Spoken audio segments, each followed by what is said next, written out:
जोहार।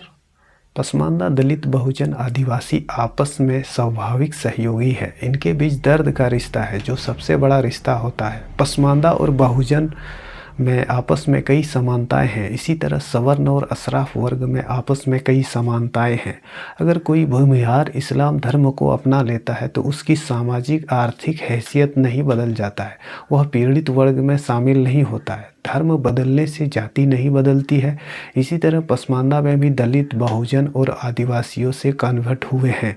इसलिए यहाँ भी ओबीसी, एसटी और एससी है, लेकिन उन्हें एससी का दर्जा अभी तक नहीं मिला है। यादव मुस्लिम और दलित मुस्लिम समीकरण केवल चुनावी फायदे के लिए बनाई गई है। इसका लाभ केवल मुस्लिमों में कुछ उच्च अशराफ उच्च जातियों को मिलता है, मुसलमानों में बहुसंख्यक पसमानदा समुदाय को नहीं।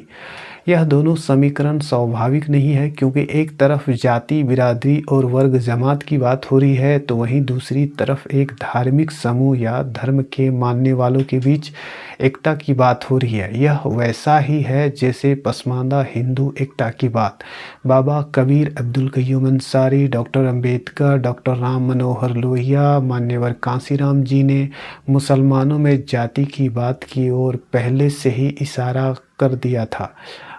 कांसीराम कहते हैं, मुसलमानों में मैंने नेतृत्व के स्तर को ठीक से समझा।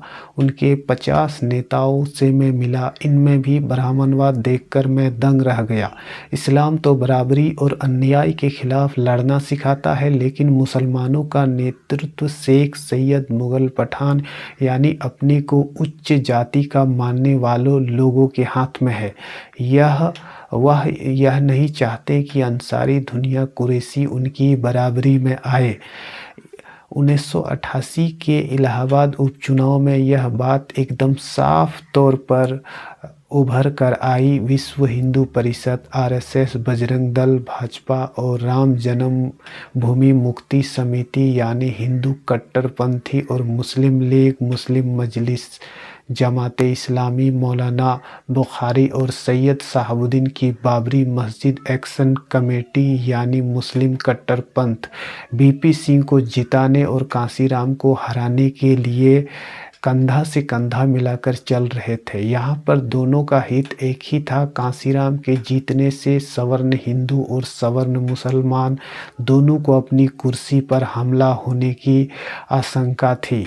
इस चुनाव के बाद मैंने फैसला किया कि मुसलमानों में हिंदुओं की अनुसूचित जातियों से गए लोगों को तैयार किया जाए। इसका उल्लेख सतनाम सिंह ने अपनी किताब कांसीराम की नेक कमाई जिसने सोती कौम जगाई में की है। जोहार।